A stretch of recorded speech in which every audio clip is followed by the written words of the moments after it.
In 2010, the Jack and Jellyfy channel had less than 1,000 subscribers and now boasts over 2 million in 2024. But what caused this massive growth? Was it YouTube Shorts, the sheer amount of content, or is it actually you, the specific kind of audience a show like BFDI garners? BFDI was created by Michael and Carrie Huang, twins with a passion for science, math, and animation. They were only kids when the first season was created, but it was still so captivating. It's funny, bursting with charisma, and has 20 memorable contestants. There's someone for everyone. The two-part first episode has over 100 million views combined, but it wasn't always like this. The show's audience grew very slowly over the first 2 years. Then, BFDIA happened.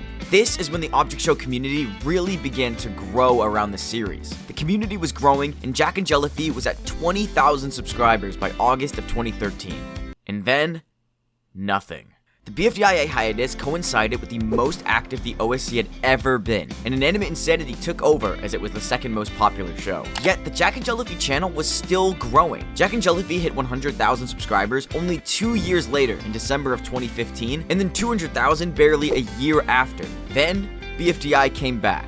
In a way. IDFB released in 2016, and then one later, BFB. BFB marked a new time in the Object Show community. At this point, episodes were coming out every 3 weeks, and with a new wacky host, the community grew tenfold. This was a new stage in the community, as Discord and Twitter became hotspots for the community to discuss and grow. This replaced DeviantArt and Skype as the main places the OSC congregated, and I think that really led to the huge growth. Object shows went from a couple dozen to a couple of hundred, and every single day you could pretty much see an episode come out. With BFB came Post-Split and Teapot, growing Jack and Jellyfy to 1 million subscribers by June of 2021. It took until August 2023 to reach 1.5 million, but only 4 months after that they reached 2 million. This was due to the sheer amount of shorts they created during the internship in Los Angeles. Now, with the return of BFDIA, Jack and Jellyfy has 2 shows going at once, and as always, each show has something or someone that people can be captivated by. That's the history of the channel's growth. But why does the show snag so many people's interests? What makes this show so important to people? That they cosplay, they make TikToks, tweets, fan art, fan fiction, that they'll fly across the country, across the world, to see the crew of BFDI. Personally, I think what made BFDI blow up is 2 things.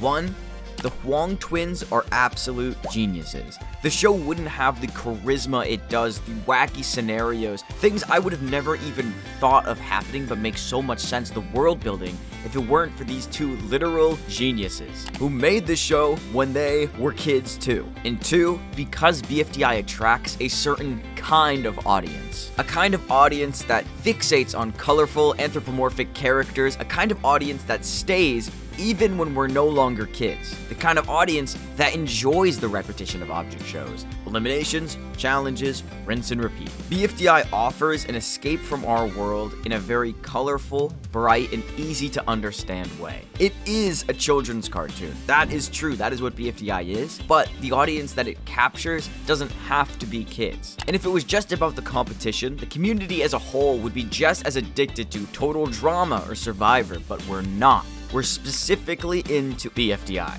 With these 2 important factors in mind, it made BFDI the show it is, and I think we can all agree it is totally deserved. How long have you been watching BFDI? Do you think I'm right? And if you like this video, thank you for watching and subscribe.